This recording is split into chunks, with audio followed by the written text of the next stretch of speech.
ನಮಸ್ಕಾರ ರೈತ ಸ್ನೇಹಿತರೆ, ನಮ್ಮ ಯೂಟ್ಯೂಬ್ ಚಾನೆಲ್ ಅಗ್ರಿಜೀವನ್ ಕೃಷಿಗೆ ಸುಸ್ವಾಗತ. ಇಂದು ಈ ವಿಡಿಯೋದಲ್ಲಿ ನಾವು ಸಣ್ಣ ಪ್ರಮಾಣದ ಹಂದಿ ಮಾಂಸದ ವ್ಯಾಪಾರವನ್ನು ಪ್ರಾರಂಭಿಸಲು ಸರಿಯಾದ ಯೋಜನೆ ಏನಾಗಿರಬೇಕು ಎಂಬುದರ ಕುರಿತು ಮಾತನಾಡುತ್ತೇವೆ. ಇಂದು ಈ ವಿಡಿಯೋದಲ್ಲಿ ನಾವು ನಿಮಗೆ ನೀಡುವ ಯಾವುದೇ ಮಾಹಿತಿಯು ಹಂದಿಮಾಂಸ ಅಥವಾ ಹಂದಿಮಾಂಸವನ್ನು ಸಣ್ಣ ಚಿಲ್ಲರೆ ಕೌಂಟರ್ನಿಂದ ಮಾರಾಟ ಮಾಡಲು ನೀವು ಆನ್ಲೈನ್ ವಿತರಣೆಯೊಂದಿಗೆ ಪ್ರಾರಂಭಿಸಬಹುದು.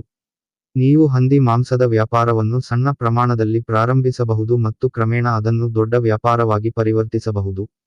ಹಂದಿ ಮಾಂಸದ ಆನ್ಲೈನ್ ವ್ಯಾಪಾರವನ್ನು ಮಾಡಲು ಬಯಸುವ ಹಂದಿ ಸಾಕಣೆದಾರರಿಗೆ ಈ ವಿಡಿಯೋದಲ್ಲಿ ನೀಡಲಾದ ಮಾಹಿತಿಯಾಗಿದೆ, ಆದರೆ ಹೆಚ್ಚಿನ ಹೂಡಿಕೆ ಮಾಡಲು ಅವರ ಬಳಿ ದೊಡ್ಡ ಬಜೆಟ್ ಇಲ್ಲ. ಆದ್ದರಿಂದ ಅಂತಹ ಮಾಹಿತಿಯನ್ನು ನಮ್ಮ ಸಂಸ್ಥೆ ಅಗ್ರಿಜೀವನ್ ಈ ವಿಡಿಯೋದಲ್ಲಿ ನೀಡಲಾಗಿದೆ. ಇದು ಸಣ್ಣ ಮತ್ತು ಮಧ್ಯಮ ವರ್ಗದ ಹಂದಿ ಸಾಕಣೆದಾರರಿಗೆ ಹಂದಿ ಮಾಂಸದ ಆನ್ಲೈನ್ ವ್ಯಾಪಾರವನ್ನು ಸಣ್ಣ ಪ್ರಮಾಣದಲ್ಲಿ ಪ್ರಾರಂಭಿಸಲು ಸಹಾಯ ಮಾಡುತ್ತದೆ. ಆದ್ದರಿಂದ ನಾವು ಈ ವಿಡಿಯೋದ ಕುರಿತು ಮತ್ತಷ್ಟು ಮಾತನಾಡುವ ಮೊದಲು, ನೀವು ಹೊಸ ಹಂದಿ ಸಾಕಣೆದಾರರಾಗಿದ್ದರೆ ಮತ್ತು ನಿಮಗೆ ಹಂದಿ ಸಾಕಾಣಿಕೆಯ ಜ್ಞಾನವಿಲ್ಲದಿದ್ದರೆ ಮತ್ತು ಇದರೊಂದಿಗೆ ನಿಮ್ಮ ಜಮೀನಿನಲ್ಲಿ ಹಂದಿಗಳನ್ನು ಸಾಕಲು ಪ್ರಾರಂಭಿಸಬಹುದು ಎಂಬ ಪ್ರಮುಖ ಮಾಹಿತಿಯನ್ನು ಎಲ್ಲಾ ರೈತ ಸ್ನೇಹಿತರಿಗೆ ನೀಡಲು ನಾವು ಬಯಸುತ್ತೇವೆ. ಫೀಡ್ ತಯಾರಿಕೆ ಮತ್ತು ಅದರ ಫೀಡ್ ಸೂತ್ರಗಳ ಬಗ್ಗೆ ನೀವು ತಿಳಿದುಕೊಳ್ಳಲು ಬಯಸಿದರೆ, ನೀವು ನಮ್ಮ ಸಂಸ್ಥೆಯಾದ ಅಗ್ರಿಜೀವನ್ ಪ್ರಕಟಿಸಿದ ಹಂದಿ ಸಾಕಾಣಿಕೆ ತರಬೇತಿ ಕೋರ್ಸ್ ಪುಸ್ತಕವನ್ನು ಓದಬೇಕು. ಈ ಪುಸ್ತಕವು 11 ವಿವಿಧ ಭಾಷೆಗಳಲ್ಲಿದೆ: ಹಿಂದಿ, ಆಂಗ್ಲ, ಕನ್ನಡ, ತೆಲುಗು, ತಮಿಳು, ಅಸ್ಸಾಮಿ, ಬೆಂಗಾಲಿ, ಪಂಜಾಬಿ, ಗುಜರಾತಿ, ಮರಾಠಿ, ಒರಿಯಾನಲ್ಲಿ ಲಭ್ಯವಿದೆ. ಈ ಪುಸ್ತಕದಲ್ಲಿ ಮೇವು ತಯಾರಿಸುವುದರೊಂದಿಗೆ ಹಂದಿ ಸಾಕಾಣಿಕೆಯ ಸಂಪೂರ್ಣ ಮಾಹಿತಿಯನ್ನು ನೀಡಲಾಗಿದೆ. ನೀವು ಈ ಪುಸ್ತಕವನ್ನು ಖರೀದಿಸಲು ಬಯಸಿದರೆ, ಅದರ ಲಿಂಕ್ ಅನ್ನು ವಿವರಣೆಯಲ್ಲಿ ನೀಡಲಾಗಿದೆ. ಹೋಮ್ ಡೆಲಿವರಿ ಮತ್ತು ಈ ಪುಸ್ತಕದ ಡೆಲಿವರಿ ಸಂದರ್ಭದಲ್ಲಿ ಲಭ್ಯವಿದೆ.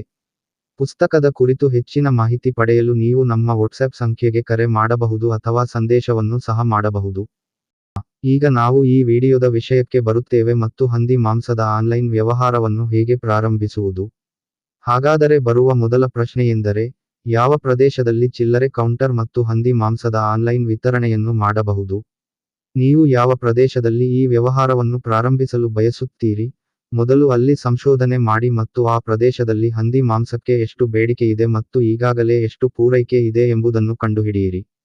ಮತ್ತು ನೀವು ಈ ಸಂಶೋಧನೆಯನ್ನು ಅವಸರದಲ್ಲಿ ಮಾಡಬೇಕಾಗಿಲ್ಲ. ಇದಕ್ಕಾಗಿ ನೀವು ಸಾಕಷ್ಟು ಸಮಯವನ್ನು ನೀಡಬೇಕು. ಆ ಪ್ರದೇಶದಲ್ಲಿ ಹಂದಿ ಮಾಂಸದ ಬೇಡಿಕೆಯು ಪೂರೈಕೆಗಿಂತ ಹೆಚ್ಚಾಗಿರುತ್ತದೆ ಎಂದು ನಿಮ್ಮ ಸಂಶೋಧನೆಯು ತೋರಿಸಿದರೆ, ನೀವು ಆ ಪ್ರದೇಶದಲ್ಲಿ ವ್ಯಾಪಾರವನ್ನು ಪ್ರಾರಂಭಿಸಬೇಕು ಮತ್ತು ನಿಮ್ಮ ಸಂಶೋಧನೆಯು ಆ ಪ್ರದೇಶದಲ್ಲಿ ಹಂದಿ ಮಾಂಸದ ಬೇಡಿಕೆಯು ಪೂರೈಕೆಗಿಂತ ಕಡಿಮೆಯಾಗಿದೆ ಎಂದು ತೋರಿಸಿದರೆ, ನೀವು ಮಾಡಬೇಕು ಆ ಪ್ರದೇಶದಲ್ಲಿ ವ್ಯಾಪಾರವನ್ನು ಪ್ರಾರಂಭಿಸಬೇಡಿ ಮತ್ತು ಬೇಡಿಕೆಯು ಪೂರೈಕೆಗಿಂತ ಹೆಚ್ಚಿರುವ ಇತರ ಪ್ರದೇಶವನ್ನು ನೀವು ನೋಡಬೇಕು. ಎರಡನೆಯ ಪ್ರಶ್ನೆಯೆಂದರೆ, ಸಿದ್ಧಪಡಿಸಿದ ಹಂದಿ ಮಾಂಸದ ಚಿಲ್ಲರೆ ಕೌಂಟರ್ ಅನ್ನು ಸ್ಥಾಪಿಸಲು ಎಷ್ಟು ಹೂಡಿಕೆ ಬೇಕಾಗುತ್ತದೆ? ನಾವು ಈ ವ್ಯವಹಾರದಲ್ಲಿ ಹೂಡಿಕೆಯ ಬಗ್ಗೆ ಮಾತನಾಡಿದರೆ, ಪ್ರಮುಖ ಹೂಡಿಕೆಯು ಅಂಗಡಿಯ ಬಾಡಿಗೆ, ಫ್ರೀಜರ್ ಮತ್ತು ಇತರ ಸಣ್ಣ ಉಪಕರಣಗಳಲ್ಲಿದೆ.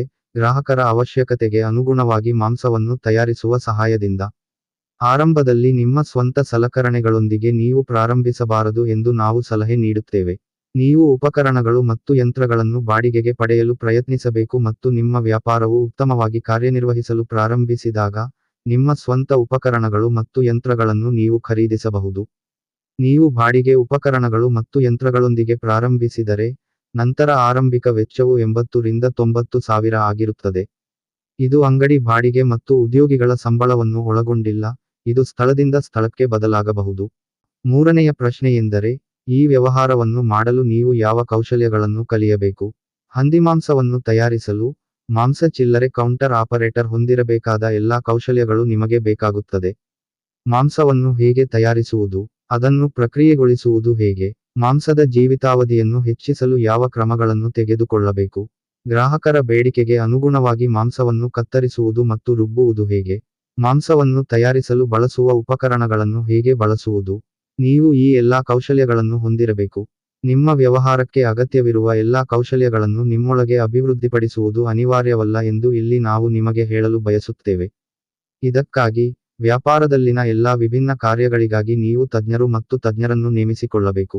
ಆರಂಭದಲ್ಲಿ, ಸಿದ್ಧಪಡಿಸಿದ ಮಾಂಸದ ಚಿಲ್ಲರೆ ಕೌಂಟರ್ ಅನ್ನು ನಡೆಸುವಲ್ಲಿ ಅನುಭವ ಹೊಂದಿರುವ ವ್ಯಕ್ತಿಯನ್ನು ನೀವು ನೇಮಿಸಿಕೊಳ್ಳಬಹುದು. ಇದರೊಂದಿಗೆ, ಉದ್ಯಮಿ ಮತ್ತು ಉದ್ಯಮಿಯಾಗಿ, ಗ್ರಾಹಕರ ನಡವಳಿಕೆ, ತಂಡದ ನಿರ್ವಹಣೆ, ನಾಯಕತ್ವ ಕೌಶಲ್ಯಗಳು, ಮಾರ್ಕೆಟಿಂಗ್, ನಿರ್ವಹಣೆ ಮುಂತಾದ ಕೌಶಲ್ಯಗಳನ್ನು ನಿಮ್ಮಲ್ಲಿ ಬೆಳೆಸಿಕೊಳ್ಳಬೇಕು, ಏಕೆಂದರೆ ಇವುಗಳಿಲ್ಲದೆ ನೀವು ಯಶಸ್ವಿ ವ್ಯಾಪಾರವನ್ನು ನಿರ್ಮಿಸಲು ಸಾಧ್ಯವಿಲ್ಲ.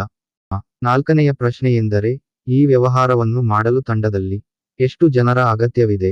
ನಿಮ್ಮ ವ್ಯಾಪಾರದಲ್ಲಿ ಒಬ್ಬ ವ್ಯಕ್ತಿ ನಿಮ್ಮ ಅಂಗಡಿಯ ಬಿಲ್ಲಿಂಗ್ ಕೌಂಟರ್ನಲ್ಲಿರಬೇಕು ಮತ್ತು ಅವರು ಅಂಗಡಿಯ ಸಂಪೂರ್ಣ ಖಾತೆಗಳನ್ನು ಇಟ್ಟುಕೊಳ್ಳಬೇಕು. ಅಂಗಡಿಯಲ್ಲಿ ಎಷ್ಟು ಮಾಂಸ ಮಾರಾಟವಾಗಿದೆ, ಎಷ್ಟು ಮಾಂಸ ಬಂದಿದೆ, ಇಡೀ ದಿನ ಅಂಗಡಿಯ ಖರ್ಚು ಎಷ್ಟು, ಇವೆಲ್ಲವುಗಳ ಲೆಕ್ಕವನ್ನು ಅವನು ಇಡಲೇಬೇಕು. ಆನ್ಲೈನ್ ವಿತರಣೆಗಾಗಿ ಆರ್ಡರ್ಗಳನ್ನು ತೆಗೆದುಕೊಳ್ಳುವ ಒಬ್ಬ ವ್ಯಕ್ತಿಯನ್ನು ನೀವು ಇರಿಸಿಕೊಳ್ಳಬೇಕು. ಇದಕ್ಕಾಗಿ ಅವರು ಫೋನ್ನಲ್ಲಿ ಗ್ರಾಹಕರೊಂದಿಗೆ ಚೆನ್ನಾಗಿ ಮಾತನಾಡುವ ಅನುಭವವನ್ನು ಹೊಂದಿರಬೇಕು. ರೆಡಿಮೇಡ್ ಮಾಂಸದ ಕೌಂಟರ್ ಅನ್ನು ನಡೆಸುವ ದೀರ್ಘ ಅನುಭವವನ್ನು ಹೊಂದಿರುವ ಮತ್ತು ಉತ್ತಮ ಗುಣಮಟ್ಟದ ಕೆಲಸವನ್ನು ಮಾಡಬಲ್ಲ ಮತ್ತು ಗ್ರಾಹಕರ ಅವಶ್ಯಕತೆಗೆ ಅನುಗುಣವಾಗಿ ಮಾಂಸವನ್ನು ತಯಾರಿಸುವ ಅನುಭವವನ್ನು ಹೊಂದಿರುವ ವ್ಯಕ್ತಿಯ ಅಗತ್ಯವಿದೆ. ನಿಮ್ಮ ಅಂಗಡಿಯಲ್ಲಿ ಒಳಬರುವ ಆದೇಶಗಳನ್ನು ಸರಿಯಾದ ಸಮಯದಲ್ಲಿ ಸರಿಯಾಗಿ ತಲುಪಿಸುವ ಒಬ್ಬ ವ್ಯಕ್ತಿ ಇರಬೇಕು. ಇದಕ್ಕಾಗಿ ನೀವು ಇತರ ವಿತರಣಾ ಕಂಪನಿಗಳ ಸೇವೆಯನ್ನು ಸಹ ತೆಗೆದುಕೊಳ್ಳಬಹುದು. ಈ ರೀತಿಯಾಗಿ ನೀವು 4 ಜನರ ತಂಡದೊಂದಿಗೆ ಈ ವ್ಯವಹಾರವನ್ನು ಪ್ರಾರಂಭಿಸಬಹುದು. ಐದನೆಯ ಪ್ರಶ್ನೆಯೆಂದರೆ, ಈ ವ್ಯಾಪಾರದಲ್ಲಿ ನಿಮ್ಮ ಉತ್ಪನ್ನವನ್ನು ನೀವು ಹೇಗೆ ಬ್ರಾಂಡ್ ಮಾಡುತ್ತೀರಿ? ಇದರಿಂದ ನಿಮ್ಮ ಉತ್ಪನ್ನವು ಅದರ ಹೆಸರಿನಿಂದ ಗುರುತಿಸಲ್ಪಡುತ್ತದೆ ಮತ್ತು ನಿಮ್ಮ ಉತ್ಪನ್ನವು ಮಾರುಕಟ್ಟೆಯಲ್ಲಿ ನಿರಂತರ ಬೇಡಿಕೆಯನ್ನು ಹೊಂದಿರುವ ಇತರ ಉತ್ಪನ್ನಗಳಲ್ಲಿ ವಿಭಿನ್ನ ಮತ್ತು ವಿಶೇಷ ಹೆಸರನ್ನು ಹೊಂದಿದೆ. ನೀವು ಹಂದಿಮಾಂಸದ ವ್ಯಾಪಾರವನ್ನು ಯಶಸ್ವಿಗೊಳಿಸಲು ಬಯಸಿದರೆ, ನಿಮ್ಮ ವ್ಯಾಪಾರ ಮತ್ತು ಉತ್ಪನ್ನಕ್ಕೆ ಸಂಬಂಧಿಸಿದ ಮತ್ತು ಮಾತನಾಡಲು ಸುಲಭವಾದ ಮತ್ತು ನೀವು ಹಕ್ಕುಸ್ವಾಮ್ಯ ಡೊಮೇನ್ ಅನ್ನು ಪಡೆಯುವ ನಿಮ್ಮ ವ್ಯಾಪಾರಕ್ಕೆ ನೀವು ಉತ್ತಮ ಹೆಸರನ್ನು ಇಡಬೇಕು. ಅಂಗಡಿ ಹೆಸರಿನ ಹಕ್ಕುಸ್ವಾಮ್ಯ ಡೊಮೇನ್ ಮುಖ್ಯವಾಗಿದೆ ಏಕೆಂದರೆ ನಿಮ್ಮ ವ್ಯಾಪಾರದಲ್ಲಿ ನಿಮ್ಮ ಗ್ರಾಹಕರಿಗೆ ಉತ್ತಮ ಗುಣಮಟ್ಟದ ಮಾಂಸವನ್ನು ನೀವು ನಿರಂತರವಾಗಿ ಪೂರೈಸಿದಾಗ, ಅಂದರೆ ಹಂದಿಮಾಂಸದ ಚಿಲ್ಲರೆ ಅಂಗಡಿಯಲ್ಲಿ ಮತ್ತು ನಿಮ್ಮ ಕೆಲಸ ಮತ್ತು ನಿಮ್ಮ ಉತ್ಪನ್ನದಿಂದ ನಿಮ್ಮ ಗ್ರಾಹಕರನ್ನು ನೀವು ಸಂಪೂರ್ಣವಾಗಿ ತೃಪ್ತಿಪಡಿಸುತ್ತೀರಿ. ನಂತರ ಭವಿಷ್ಯದಲ್ಲಿ ನಿಮ್ಮ ಉತ್ಪನ್ನ ಮತ್ತು ವ್ಯವಹಾರದ ಹೆಸರು ಪ್ರಸಿದ್ಧರಾಗಿ ಮತ್ತು ಈ ಸಮಯದಲ್ಲಿ ನಿಮ್ಮ ವ್ಯಾಪಾರದ ಹೆಸರಿನ ಹಕ್ಕುಸ್ವಾಮ್ಯ ಡೊಮೇನ್ ಅನ್ನು ನೀವು ಹೊಂದಿಲ್ಲದಿದ್ದರೆ, ಯಾರಾದರೂ ನಿಮ್ಮ ವ್ಯಾಪಾರದ ಹೆಸರಿನಲ್ಲಿ ಹೊಸ ಚಿಲ್ಲರೆ ಅಂಗಡಿಯನ್ನು ಪ್ರಾರಂಭಿಸುತ್ತಾರೆ ಮತ್ತು ಈ ರೀತಿಯಾಗಿ ನಿಮ್ಮ ಶ್ರಮದಿಂದ ನೀವು ರಚಿಸಿದ ಹೆಸರನ್ನು ಯಾರಾದರೂ ಬಳಸುತ್ತಾರೆ. ಇಲ್ಲದಿದ್ದರೆ ಮತ್ತು ಈ ಮಧ್ಯೆ ಬೇರೆಯವರು ನಿಮ್ಮ ವ್ಯಾಪಾರದ ಹೆಸರಿನ ಹಕ್ಕುಸ್ವಾಮ್ಯ ಡೊಮೇನ್ ಅನ್ನು ತೆಗೆದುಕೊಂಡರೆ, ನಂತರ ನೀವೇ ಆ ಹೆಸರಿನ ಬಳಕೆಯಿಂದ ವಂಚಿತರಾಗುತ್ತೀರಿ. ನಿಮ್ಮ ವ್ಯಾಪಾರದ ಹಕ್ಕುಸ್ವಾಮ್ಯ ಡೊಮೇನ್ ಅನ್ನು ಹೇಗೆ ಪಡೆಯುವುದು ಎಂಬುದರ ಕುರಿತು ಹೆಚ್ಚಿನ ಮಾಹಿತಿಗಾಗಿ ನೀವು ನಮ್ಮ ವಾಟ್ಸ್ಆಪ್ ಸಂಖ್ಯೆಗೆ ಸಂದೇಶ ಕಳುಹಿಸಬಹುದು ಅಥವಾ ಕರೆ ಮಾಡಬಹುದು. ನಿಮ್ಮ ವ್ಯಾಪಾರವನ್ನು ಬ್ರ್ಯಾಂಡ್ ಮಾಡುವ ಮೊದಲು, ಬ್ರ್ಯಾಂಡಿಂಗ್ ಎಂದರೇನು ಎಂಬುದನ್ನು ಅರ್ಥಮಾಡಿಕೊಳ್ಳಿ. ಸಾಮಾನ್ಯವಾಗಿ ಜನರು ಬ್ರ್ಯಾಂಡಿಂಗ್ ಅನ್ನು ನೀವು ಉತ್ಪನ್ನವನ್ನು ಚೆನ್ನಾಗಿ ಪ್ಯಾಕ್ ಮಾಡುವ ವಿಷಯವೆಂದು ಪರಿಗಣಿಸುತ್ತಾರೆ ಮತ್ತು ಅದಕ್ಕೆ ಹೆಸರನ್ನು ನೀಡಿ ಅದನ್ನು ಮಾರುಕಟ್ಟೆಯಲ್ಲಿ ಮಾರಾಟ ಮಾಡುತ್ತಾರೆ. ಇದು ಬ್ರ್ಯಾಂಡಿಂಗ್ ಆಗಿದೆ. ನೀವು ಇದನ್ನು ಬ್ರ್ಯಾಂಡಿಂಗ್ ಎಂದು ಪರಿಗಣಿಸಿದರೆ, ನೀವು ಅಪೂರ್ಣ ಮಾಹಿತಿಯನ್ನು ಹೊಂದಿರುತ್ತೀರಿ. ಉತ್ಪನ್ನವನ್ನು ಚೆನ್ನಾಗಿ ಪ್ಯಾಕ್ ಮಾಡುವುದು ಮತ್ತು ಅದಕ್ಕೆ ಹೆಸರನ್ನು ನೀಡುವುದು ಬ್ರ್ಯಾಂಡಿಂಗ್ನ ಒಂದು ಭಾಗವಾಗಿದೆ, ಆದರೆ ಈ ಕೆಲಸ ಮಾತ್ರ ನಿಮ್ಮ ವ್ಯಾಪಾರ ಮತ್ತು ಉತ್ಪನ್ನವನ್ನು ಬ್ರ್ಯಾಂಡ್ ಮಾಡಲು ಸಾಧ್ಯವಿಲ್ಲ. ಇದಕ್ಕಾಗಿ ನೀವು ಇದನ್ನು ಮಾಡಬೇಕಾಗಿದೆ. ನೀವು ಮಾಡುವ ಯಾವುದೇ ವ್ಯಾಪಾರ, ನೀವು ಮಾಡುವ ಯಾವುದೇ ಉತ್ಪನ್ನ, ಉದಾಹರಣೆಗೆ ನಿಮ್ಮ ವ್ಯಾಪಾರದಲ್ಲಿ ಉತ್ಪನ್ನವು ಹಂದಿ ಮಾಂಸವನ್ನು ತಯಾರಿಸಲಾಗುತ್ತದೆ, ನೀವು ಅದನ್ನು ನಿರಂತರವಾಗಿ ಉತ್ತಮ ಗುಣಮಟ್ಟದಿಂದ ತಯಾರಿಸಬೇಕು. ನಿಮ್ಮ ಚಿಲ್ಲರೆ ಅಂಗಡಿಯಲ್ಲಿ ನಿಮ್ಮ ಗ್ರಾಹಕರಿಗೆ ನೀವು ನಿರಂತರವಾಗಿ ಉತ್ತಮ ಸೇವೆಯನ್ನು ನೀಡಬೇಕು. ಇದು ಗ್ರಾಹಕರೊಂದಿಗೆ ಮಾತನಾಡುವುದು, ಅವರಿಗೆ ಸಮಯಕ್ಕೆ ತಾಜಾ ಮಾಂಸವನ್ನು ತಲುಪಿಸುವುದು ಅಥವಾ ಯಾವುದೇ ಇತರ ಸೇವೆಯಂತಹ ಯಾವುದಾದರೂ ಆಗಿರಬಹುದು. ನೀವು ಅದನ್ನು ನಿರಂತರವಾಗಿ ಚೆನ್ನಾಗಿ ಮಾಡಬೇಕು. ಆದ್ದರಿಂದ ನಿಮ್ಮಿಂದ ಮಾಂಸವನ್ನು ಖರೀದಿಸುವ ಅಥವಾ ನಿಮ್ಮೊಂದಿಗೆ ಆರ್ಡರ್ ಮಾಡುವ ಯಾವುದೇ ಗ್ರಾಹಕರು ನಿಮ್ಮ ಉತ್ಪನ್ನ ಮತ್ತು ಸೇವೆಯ ಬಗ್ಗೆ ದೂರು ನೀಡುವುದಿಲ್ಲ. ನೀವು ಆರಂಭದಲ್ಲಿ ತಪ್ಪುಗಳನ್ನು ಮಾಡಬಹುದು, ಆದರೆ ನೀವು ಈ ತಪ್ಪುಗಳನ್ನು ಪುನರಾವರ್ತಿಸಬಾರದು ಮತ್ತು ನೀವು ಅವರಿಂದ ಕಲಿಯಬೇಕು ಮತ್ತು ನಿಮ್ಮ ವ್ಯಾಪಾರದ ಉತ್ಪನ್ನ ಮತ್ತು ಸೇವೆಯನ್ನು ಸುಧಾರಿಸುತ್ತಲೇ ಇರಬೇಕು. ನೀವು ನಿರಂತರವಾಗಿ ಉತ್ತಮ ಉತ್ಪನ್ನ ಮತ್ತು ಸೇವೆಯನ್ನು ಒದಗಿಸುವಲ್ಲಿ ಯಶಸ್ವಿಯಾಗಿದ್ದರೆ ಮತ್ತು ನಿಮ್ಮ ಗ್ರಾಹಕರ ದೂರುಗಳನ್ನು ಕಡಿಮೆ ಮಾಡುವಲ್ಲಿ ನೀವು ಯಶಸ್ವಿಯಾಗಿದ್ದರೆ, ನೀವು ವ್ಯಾಪಾರದಲ್ಲಿ ಬ್ರ್ಯಾಂಡಿಂಗ್ ಹಂತವನ್ನು ದಾಟುವಲ್ಲಿ ಯಶಸ್ವಿಯಾಗಿದ್ದೀರಿ. ನಿಮ್ಮ ವ್ಯಾಪಾರವನ್ನು ನೀವು ಯಶಸ್ವಿಯಾಗಿ ಬ್ರ್ಯಾಂಡ್ ಮಾಡಿದಾಗ, ನೀವು ಪಡೆಯುವ ಪ್ರಯೋಜನಗಳು ಈ ಕೆಳಗಿನಂತಿವೆ. ಮೊದಲ ಪ್ರಯೋಜನವೆಂದರೆ ನಿಮ್ಮ ಉತ್ಪನ್ನದ ಬೆಲೆಯನ್ನು ನೀವೇ ನಿರ್ಧರಿಸಲು ಸಾಧ್ಯವಾಗುತ್ತದೆ. ಎರಡನೆಯ ಪ್ರಯೋಜನವೆಂದರೆ ಮಾರುಕಟ್ಟೆಯಲ್ಲಿ ಸರಕುಗಳ ಪೂರೈಕೆ ಎಷ್ಟೇ ಇದ್ದರೂ ಅದು ನಿಮ್ಮ ಉತ್ಪನ್ನದ ಮಾರಾಟದ ಮೇಲೆ ಪರಿಣಾಮ ಬೀರುವುದಿಲ್ಲ ಏಕೆಂದರೆ ಗ್ರಾಹಕರು ನಿಮ್ಮ ಕಂಪನಿಯ ಉತ್ಪನ್ನಗಳನ್ನು ಬೇಡಿಕೆ ಮಾಡುತ್ತಾರೆ.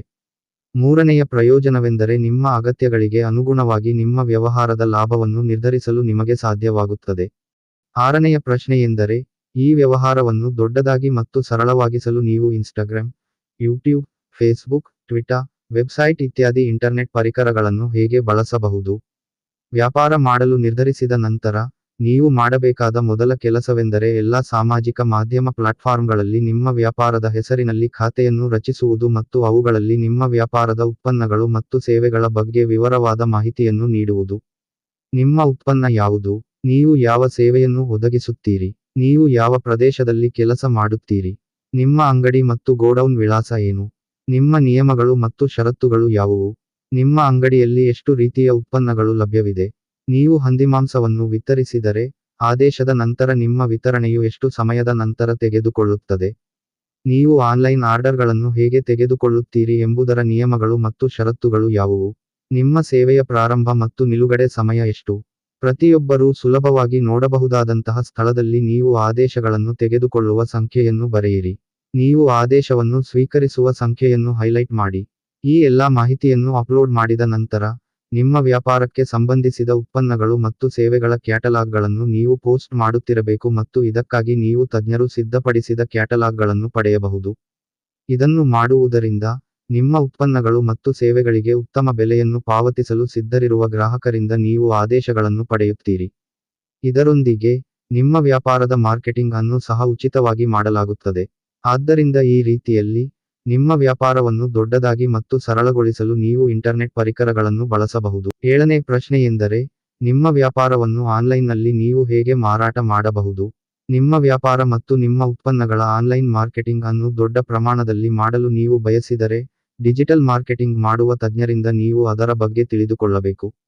ನಿಮಗೆ ಅದನ್ನು ಕಲಿಯಲು ಸಾಧ್ಯವಾಗದಿದ್ದರೆ, ನಿಮ್ಮ ಕೃಷಿ ವ್ಯವಹಾರ ಮತ್ತು ಉತ್ಪನ್ನವನ್ನು ನೀವು ಅವರಿಂದ ಮಾರಾಟ ಮಾಡಬಹುದು.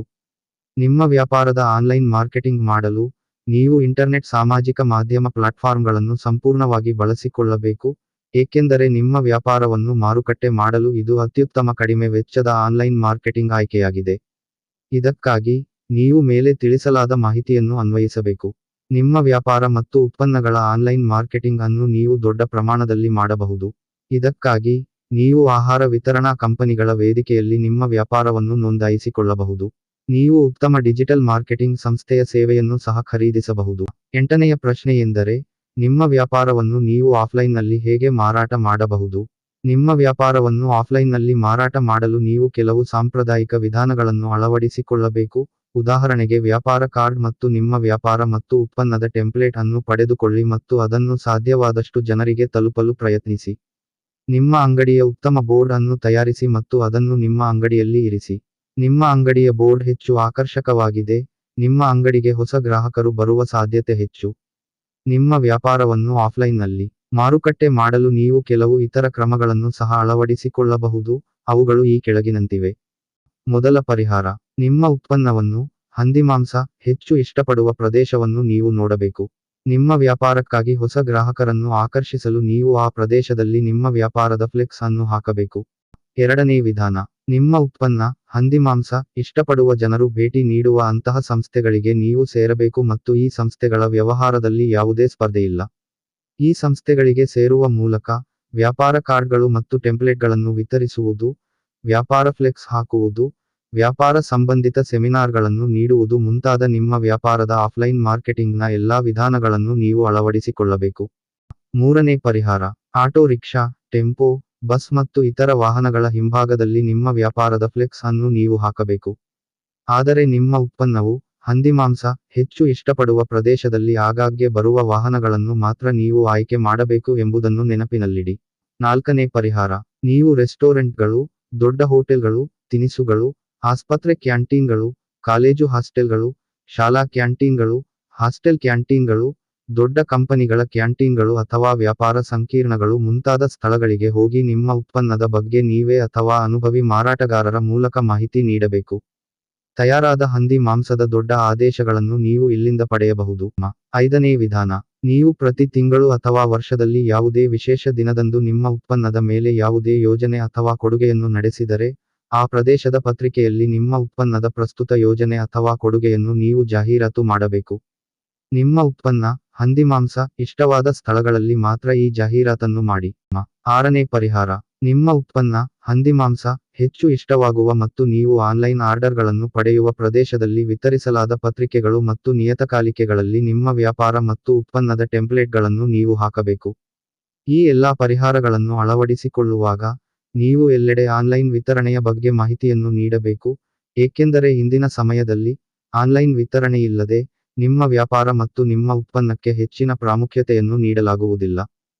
9ನೆಯ ಪ್ರಶ್ನೆಯೆಂದರೆ, ನಿಮ್ಮ ವ್ಯಾಪಾರಕ್ಕೆ ಸರಿಯಾದ ಗ್ರಾಹಕರನ್ನು ನೀವು ಹೇಗೆ ಹುಡುಕಬಹುದು? ನಿಮ್ಮ ವ್ಯಾಪಾರಕ್ಕಾಗಿ ಸರಿಯಾದ ಗ್ರಾಹಕರನ್ನು ಪಡೆಯಲು ನೀವು ಮೇಲೆ ತಿಳಿಸಿದ ಆನ್ಲೈನ್ ಮತ್ತು ಆಫ್ಲೈನ್ ಮಾರ್ಕೆಟಿಂಗ್ ಕ್ರಮಗಳನ್ನು ಅಳವಡಿಸಿಕೊಳ್ಳಬೇಕು. ಇದರಿಂದ ನೀವು ಹೆಚ್ಚು ಹೆಚ್ಚು ಗ್ರಾಹಕರನ್ನು ಪಡೆಯುತ್ತೀರಿ ಮತ್ತು ನೀವು ಅವರಿಂದ ಸರಿಯಾದ ಗ್ರಾಹಕರನ್ನು ಆಯ್ಕೆ ಮಾಡಬಹುದು. 10ನೆಯ ಪ್ರಶ್ನೆಯೆಂದರೆ, ಈ ವ್ಯವಹಾರಕ್ಕೆ ಕೇಂದ್ರ ಮತ್ತು ರಾಜ್ಯ ಸರ್ಕಾರದ ನಿಯಮಗಳು ಮತ್ತು ನಿರ್ಬಂಧಗಳು ಯಾವುವು? ಈ ವ್ಯವಹಾರವನ್ನು ಪ್ರಾರಂಭಿಸಲು ನಿಮಗೆ GST ಸಂಖ್ಯೆ ಮತ್ತು ಆಹಾರ ಪರವಾನಗಿ ಅಗತ್ಯವಿದೆ. ಉಳಿದ ನಿಯಮಗಳು ಮತ್ತು ಷರತ್ತುಗಳು ಎಲ್ಲೆಡೆ ವಿಭಿನ್ನವಾಗಿವೆ. ಇದಕ್ಕಾಗಿ ನೀವು ನಿಮ್ಮ ವ್ಯಾಪಾರವನ್ನು ಪ್ರಾರಂಭಿಸುತ್ತಿರುವ ಪ್ರದೇಶದ ನಗರ, ಮಹಾನಗರ ಪಾಲಿಕೆ, ಕಾರ್ಪೊರೇಷನ್, ಕೌನ್ಸಿಲ್, ಜಿಲ್ಲಾ ಪಂಚಾಯತ್, ಗ್ರಾಮ ಪಂಚಾಯತ್ಗೆ ಹೋಗಿ ನಿಮ್ಮ ವ್ಯವಹಾರದ ನಿಯಮಗಳು ಮತ್ತು ಷರತ್ತುಗಳನ್ನು ತಿಳಿದುಕೊಳ್ಳಬಹುದು. 11ನೆಯ ಪ್ರಶ್ನೆ, ಈ ವ್ಯವಹಾರಕ್ಕೆ ಕೇಂದ್ರ ಮತ್ತು ರಾಜ್ಯ ಸರ್ಕಾರದ ಸಬ್ಸಿಡಿಗಳು ಯಾವುವು ಮತ್ತು ಅದನ್ನು ನೀವು ಹೇಗೆ ಪಡೆಯಬಹುದು? ಸರ್ಕಾರದಿಂದ ಪಡೆದ ಸಹಾಯಧನ ಮತ್ತು ಸಹಾಯದ ನಿಯಮಗಳು ಮತ್ತು ಷರತ್ತುಗಳು ಎಲ್ಲಾ ರಾಜ್ಯಗಳು ಮತ್ತು ಜಿಲ್ಲೆಗಳಿಗೆ ವಿಭಿನ್ನವಾಗಿವೆ ಮತ್ತು ಇವು ನಿರಂತರವಾಗಿ ಬದಲಾಗುತ್ತಲೇ ಇರುತ್ತವೆ. ಪ್ರಸ್ತುತ ಮಾಹಿತಿಗಾಗಿ ನೀವು MSME ವೆಬ್ಸೈಟ್ https://msme.gov.in/ ಗೆ ಭೇಟಿ ನೀಡಬಹುದು ಮತ್ತು ಈ ವ್ಯವಹಾರಕ್ಕೆ ಸಂಬಂಧಿಸಿದ ಅನುದಾನ ಮತ್ತು ಸಹಾಯದ ಕುರಿತು ಮಾಹಿತಿಯನ್ನು ಪಡೆಯಬಹುದು. ಹಂದಿ ಮಾಂಸ ವ್ಯಾಪಾರ ಮತ್ತು ಹಂದಿ ಸಾಕಾಣಿಕೆ ಕುರಿತು ಹೆಚ್ಚಿನ ಮಾಹಿತಿ ಪಡೆಯಲು ನೀವು ಬಯಸಿದರೆ, ನೀವು ನಮ್ಮ ವಾಟ್ಸ್ಆಪ್ ಸಂಖ್ಯೆಗೆ ಸಂದೇಶ ಅಥವಾ ಕರೆ ಮಾಡಬಹುದು. ಹಂದಿ ಸಾಕಾಣಿಕೆ ಬಗ್ಗೆ ಸಂಪೂರ್ಣ ಮಾಹಿತಿಗಾಗಿ ನೀವು ಹಂದಿ ಸಾಕಣೆ ತರಬೇತಿ ಕೋರ್ಸ್ ಪುಸ್ತಕವನ್ನು ಸಹ ಖರೀದಿಸಬಹುದು. ಅದರ ಲಿಂಕ್ ಅನ್ನು ವಿವರಣೆಯಲ್ಲಿ ನೀಡಲಾಗಿದೆ. ಹಾಗಾದರೆ ರೈತ ಸ್ನೇಹಿತರೆ, ನಮ್ಮ ವಿಡಿಯೋ ನಿಮಗೆ ಹೇಗೆ ಇಷ್ಟವಾಯಿತು? ನೀವು ಇದನ್ನು ಇಷ್ಟಪಟ್ಟರೆ ಈ ವಿಡಿಯೋವನ್ನು ಲೈಕ್ ಮಾಡಿ ಮತ್ತು ಈ ವಿಡಿಯೋವನ್ನು ಎಲ್ಲಾ ಹಂದಿ ಸಾಕಣೆದಾರರಿಗೆ ಕಳುಹಿಸಿ. ಭವಿಷ್ಯದಲ್ಲಿ ಇಂತಹ ವಿಡಿಯೋಗಳನ್ನು ನಿರಂತರವಾಗಿ ವೀಕ್ಷಿಸಲು ನಮ್ಮ ಯೂಟ್ಯೂಬ್ ಚಾನೆಲ್ ಅಗ್ರಿಜೀವನ್ಗೆ ಚಂದಾದಾರರಾಗಿ.